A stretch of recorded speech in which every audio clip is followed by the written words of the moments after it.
My name is Kiran Millwood Hargrave and I write children's books, and I currently live by the river in Oxford. So I've written 2 books so far. The first one's called The Girl of Ink and Stars, and the second one is called The Island at the End of Everything.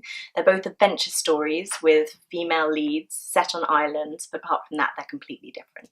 I am so excited about the Blue Peter Awards. I grew up watching Blue Peter, trying to sort of make all the different tasks they used to set. And I actually wrote to Blue Peter about their cats when I was little, Carrie and Oki. Yeah. And I got a Blue Peter badge, so that was very exciting.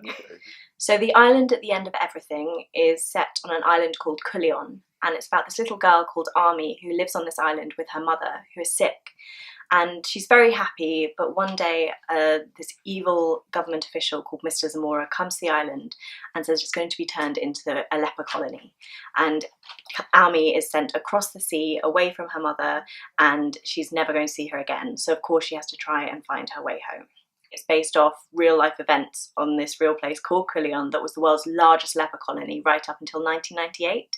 I was at a poetry evening of all places, and someone read a poem about this sort of disused hospital. And afterwards I went up to them and I asked, wow, that's amazing. Where did that come from? Your imagination's so good. And they said, this is actually a real place and this actually happened. Children actually were taken away from their parents and segregated in this way. My first book, The Girl of Ink and Stars, follows Isabella, who's a mapmaker's daughter, and she lives on this beautiful island called Joya. And all she wants to do is go out into the world and explore, but she can't because her island is ruled by the governor, and the governor won't let anybody leave the island or even the village that Isabella has grown up in. But then one day her best friend Lupe goes missing into the island's forgotten territories, and Isabella has to go, of course, on a very dangerous quest to try and rescue her. I think my biggest inspiration is definitely other books that I've read. I didn't always know that I wanted to be a writer when I was little. I actually only started writing about 5 years ago.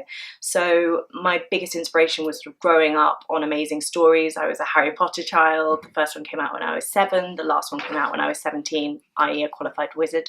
So Harry Potter was a big influence on sort of my outlook on life. Children's books are so important because children are so important, and books are a really easy way to sort of get them engaged and thinking about things that they wouldn't otherwise, different cultures, different ways of seeing the world. I think that the more you read, the more your mind opens, and that's the way that you become more tolerant. If an adult's never read a children's book, I'd say they're missing out on just this wealth of amazing literature that's out there. I'd say a really good book to change an adult's mind about, children's books are just for kids, would definitely be The Northern Lights by Philip Pullman, and going on to read that whole trilogy. I think it's just exceptional and it works on so many different levels.